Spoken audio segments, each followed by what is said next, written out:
Welcome.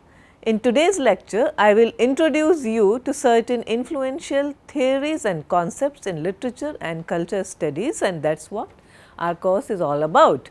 As we go deep into the course, you will need to familiarize yourself with the knowledge of certain specific terms and concepts. My attempt here is to make complex literary terms and terminologies more accessible to you. So, here you can see on the board I have written certain specific terms in balloons and circles. This is not all that we are going to do, there will be much more, but look at the range and the variety of terms that you will encounter in this course. So, allegory, culture, irony, carnival, defamiliarization, these are the critical terms that you will be coming across frequently, repeatedly in this course, and therefore, we felt that it is highly appropriate that you become familiar with them at this stage itself. So, we will begin with allegory. An allegory etymologically it is derived from the Greek word agoria, that is to speak otherwise. It is a narrative which could be in prose or verse, in which the agents and actions are sometimes even the settings are contrived by the author to make coherent sense on the primary level of signification, and at the same time to communicate a second correlated order of signification. So, there are two levels of understanding an idea. Plato uses the cave allegory in the Republic written in 360 BC to exemplify the limits of human perception. So, an allegory can be historical as well as political, in which the characters and actions allegorize historical characters and events. For example, Thomas More's Utopia, published in 1516, and John Dryden's Absalom and Achitophel, published in 1618. These are representative of ideas in which the literal characters represent concepts and the plot allegorizes an abstract doctrine or thesis. Again, John Bunyan's and his The Pilgrim's Progress, published in 1678, is a very popular allegory. Again, we also have Aesop's fables in 610 BC that allegorize the human predicament in terms of animal narratives. One of the most famous and popular allegory is Everyman, which is an anonymously written work in the form of a morality play. The Pilgrim's Progress is also a moral allegory. Again, Edmund Spenser's The Faerie Queene combines moral, religious, historical and political allegory in a verse form. One of the most well known and well loved allegories of all times is Jonathan Swift's Gulliver's Travels, which is an allegorical satire directed mainly against political, philosophical and scientific conditions of that age. George Orwell's Animal Farm is an allegorical satire on Stalin's Moscow.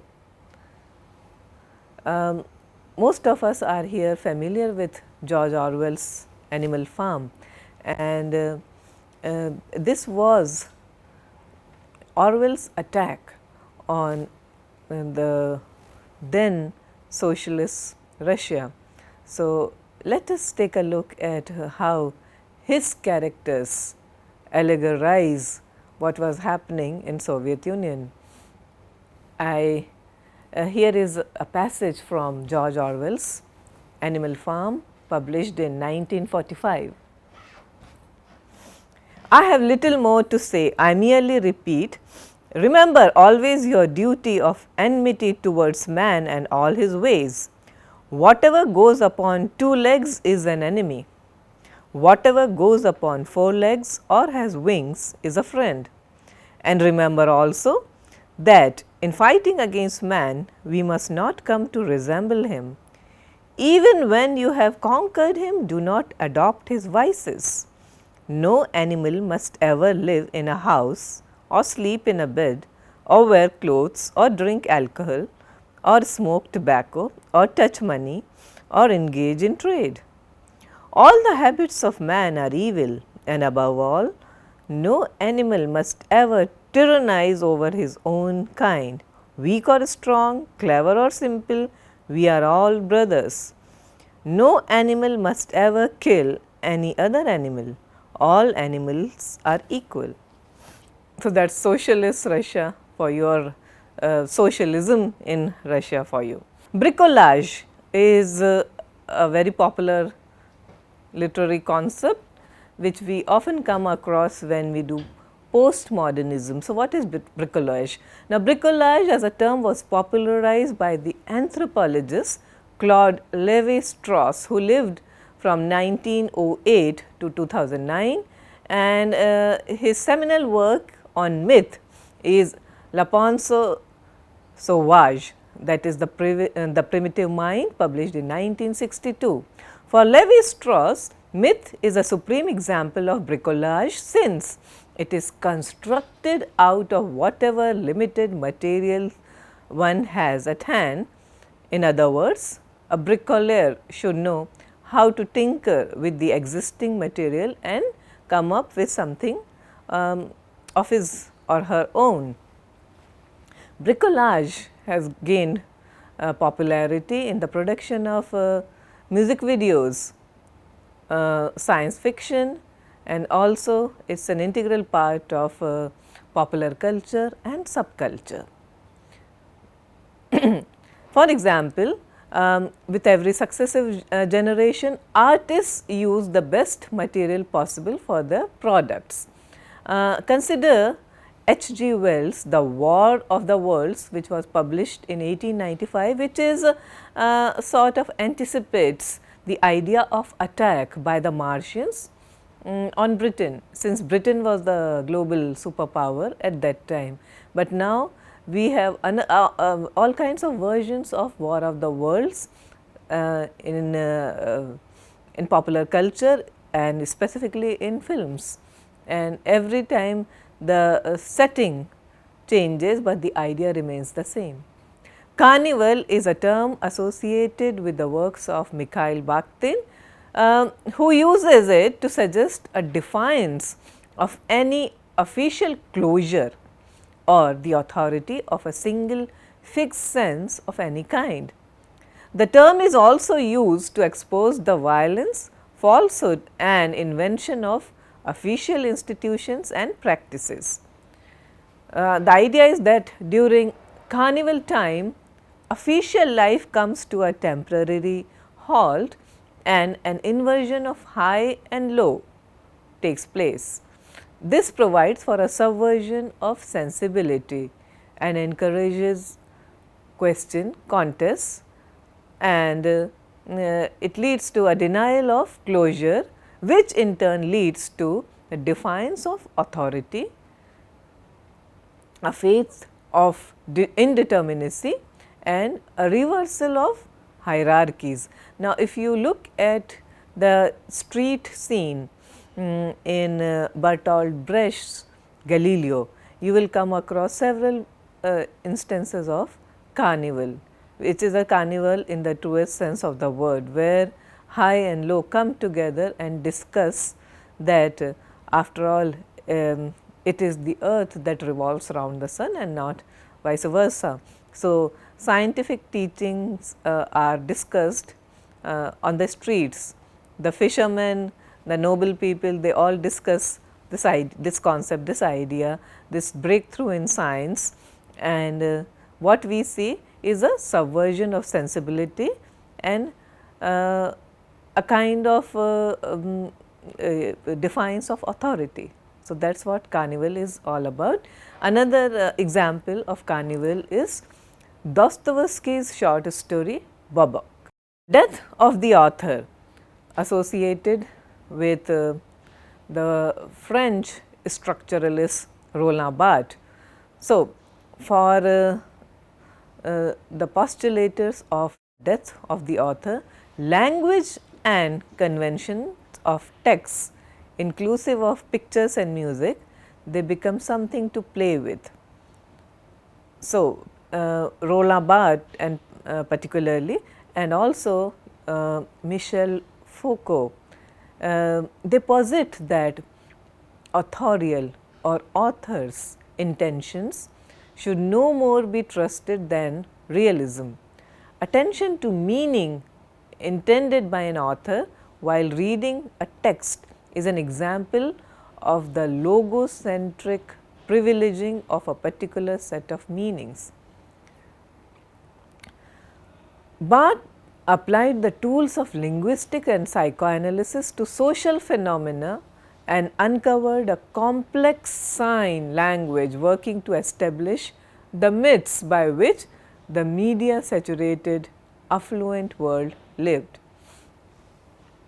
In one of his essays in Mythologies published in 1957, Barthes observes, and I cite Barthes here, "I am at the barber's and copy of Parimash is offered to me. On the cover, a young negro in a French uniform is saluting with his eyes uplifted, probably fixed on a fold of the tricolor. All this is the meaning of the picture. But whether naively or not, I see very well what it signifies to me, that France is a great empire, that all her sons, without any color discrimination, faithfully serve under her flag, and that there is no better answer to the detractors of an alleged colonialism that the zeal shown by this negro in serving his so called oppressors." So, you see the intended meaning is there, but then Barthes is also free to provide us with his own interpretation. So, therefore, the concept death of the author. You see, there is no fixed meaning to a text, to a work of art.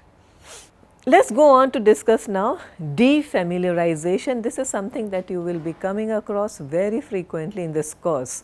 So, the term originates with the Russian formalists, particularly with the theories of Viktor Shklovsky, who lived between 1893 to 1984.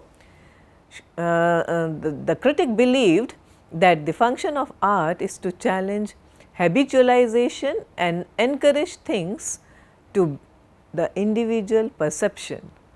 However, the notion of making familiar things strange by using poetry's power was first presented by Aristotle in his Poetics in 332 BC. In Biographia Literaria published in 1817, Coleridge defends the concept of strangeness as a central effect in Romantic poetry.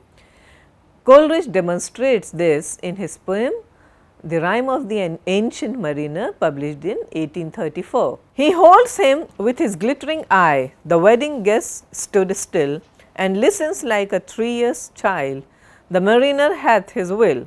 The wedding guest sat on a stone, he cannot choose but hear, and thus spake on that ancient man, the bright-eyed mariner. The ship was cheered, the harbour cleared, merrily did we drop, below the kirk, below the hill, below the lighthouse top. Now, the poem is a supreme example of familiar becoming unfamiliar. So, the idea of defamiliarization at work here.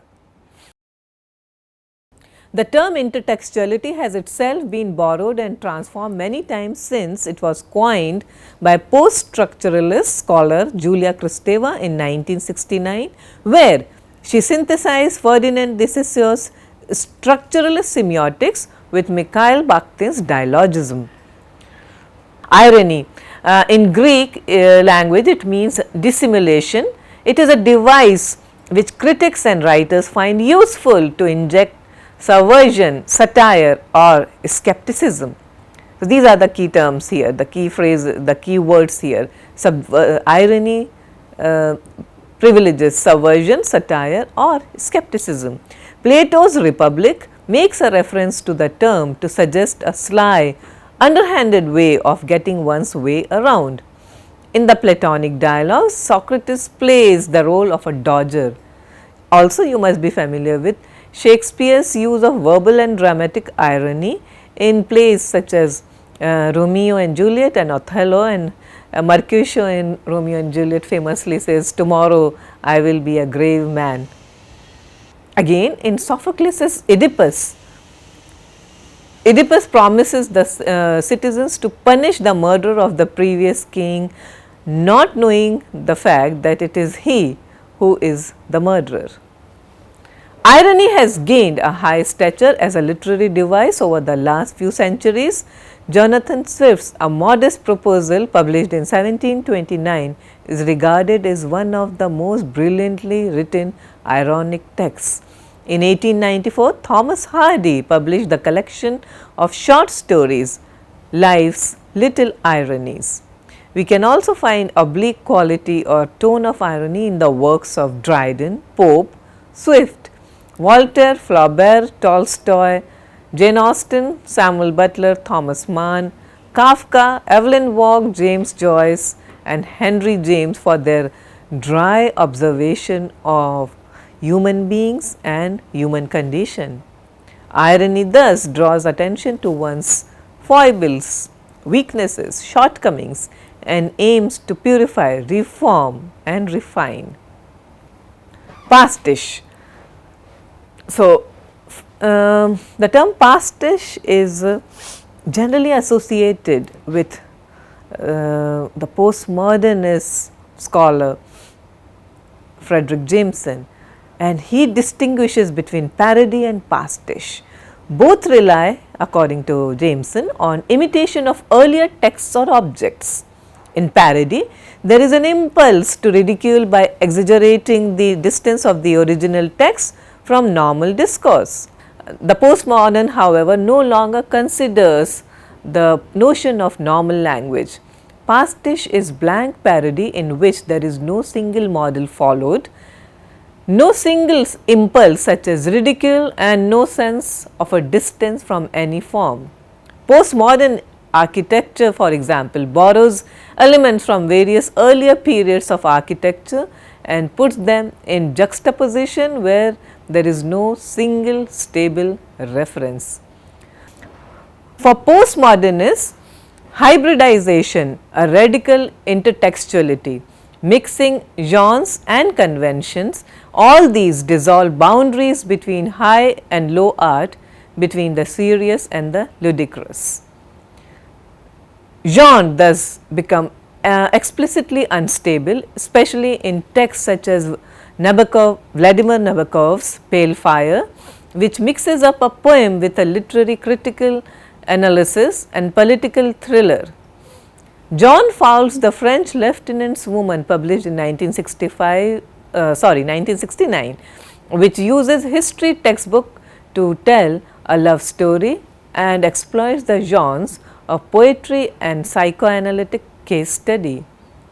Again, A.S. Byte's Possession, a romance published in 1990, mixes history, myth, literature, mystery, romance and adventure, and consider a film like Quentin Tarantino's Pulp Fiction, which dissolves the borders between gangster drama, black comedy and love story. We move on to discuss simulation. It was Plato who argued that painters, actors, dramatists and so on all produce representations or imitations of the real world. This way of thinking has given rise to what is a narrative. Narrative can be told in prose or verse. It involves events, it involves characters and what the characters say or do. Some literary forms such as the novel and short story, particularly in prose, and the epic and the so called romance in verse are narratives that are told by a narrator. So, let me tell you what Roland Barthes says in an introduction to the structural analysis of narratives published in 1965, and here I quote him: "Narratives may incorporate articulated language, spoken or written, pictures, gestures. It is present in myth, legend, fable, short story, epic, history, tragedy, comedy, pantomime, painting, cinema. The history of the narrative begins with the history of mankind." How important narrative is to our survival, to our history, to our civilization. Now, contemporary narrative aesthetics owes much to the theories of Gerard Genette. His contribution to the understanding of the narrative and narrative aesthetics of time are particularly significant. Gerard Genette explains time as arranged in a narrative, and according to him it may deviate slightly or markedly from the time of actual life or story time. So, time is important for Genette. He gives examples from James Joyce's Ulysses, and which can be read as a novel that runs, which we know that it's a novel that runs into hundreds of pages, but essentially describes one day in the life of its protagonist. And who is the protagonist? Stephen Dedalus. And what day is that? June 16, 1904. So, a novel running into hundreds of pages, and what does it? The time period of that novel is just a day, one day in the life of its hero. Ulysses, as you know, is a novel set in Dublin and is constructed as a modern parallel to Homer's The Odyssey, and the events of the novel parallel the major events in Odysseus' journey home. Genette examines the aesthetics of narrative time under three categories: order, duration, and frequency. Now, let us go on to the concept of narratology, which is often attributed to the Russian writer, Russian thinker Todorov. He coined the word in 1969, and the word narratology, the term narratology specifically deals with types of narrators, the identification of structural elements and their diverse diverse modes of combination, recurrent narrative devices, and the analysis of the kinds of discourses by which a narrative gets told.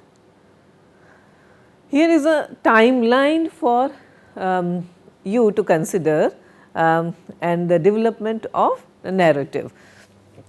So, we all know Aristotle's Poetics.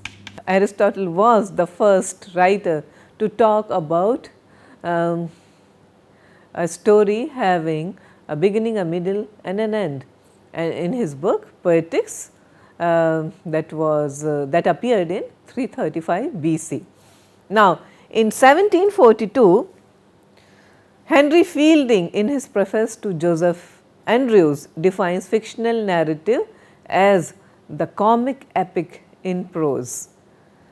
Henry James is another key writer who has given lot of thought to what makes a narrative. He is one of the most preeminent literary critics as well. So, he explains his theory of prose narrative in his Art of Fiction prefaces.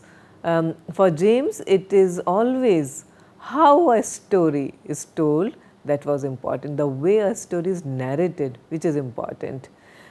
We are also indebted to Wayne Ruth and The Rhetoric of Fiction, published in 1961, and then John Barth gave us the seminal term literature of exhaustion, where he opines that traditional narrative resources have been used up. Therefore, the term literature of exhaustion given to us by John Bart in 1967. The publication of Narratology, Introduction to the Theory of Narrative by Mike Ball. Ball here explores the aspects of narrative techniques, methods, their transmission and reception. Let us talk about the concept of unreliable narrative. We often come across a narrator who tells us a story. Think of the four narrators in Rashomon by Kurosawa, and also the Kevin Spacey character in Usual Suspects by Bryan Singer. So, we get to see a narrator who gives us a story, but he cannot be trusted after all. So, who is an unreliable narrator, and why do writers or even screenwriters, why do they like to employ this character, this device of unreliable narrator? So, the point of using an unreliable narrator is to reveal an interesting gap between appearance and reality. Things are not always what they appear as, and to show how human beings distort or conceal reality. This need not be a conscious or mischievous intention on their part. An unreliable narrator's narrative is a kind of confession, but it is generally riddled with devious self-justification and special pleading, and only at the very end does he arrive at an understanding of himself. So, a very good example of writers using an unreliable narrator is Henry James's The Turn of the Screw. James here uses the frame within frame structure, which is used for the narrator to tell his gruesome tale to a company of guests. James uses the journal of a governess to tell the story of her struggle to save two young children from the demonic influence of the eerie apparitions of two former servants in that household. The reason he did not specify details of the ghost's evil deeds was because he wanted readers to supply their own vision of terror. In contemporary literature, Stevens, the English butler in Ishiguro's The Remains of the Day, is an example of unreliable narrator. Stephen often suppresses his own passions and beliefs to such an extent that the readers cannot take anything he says at face value.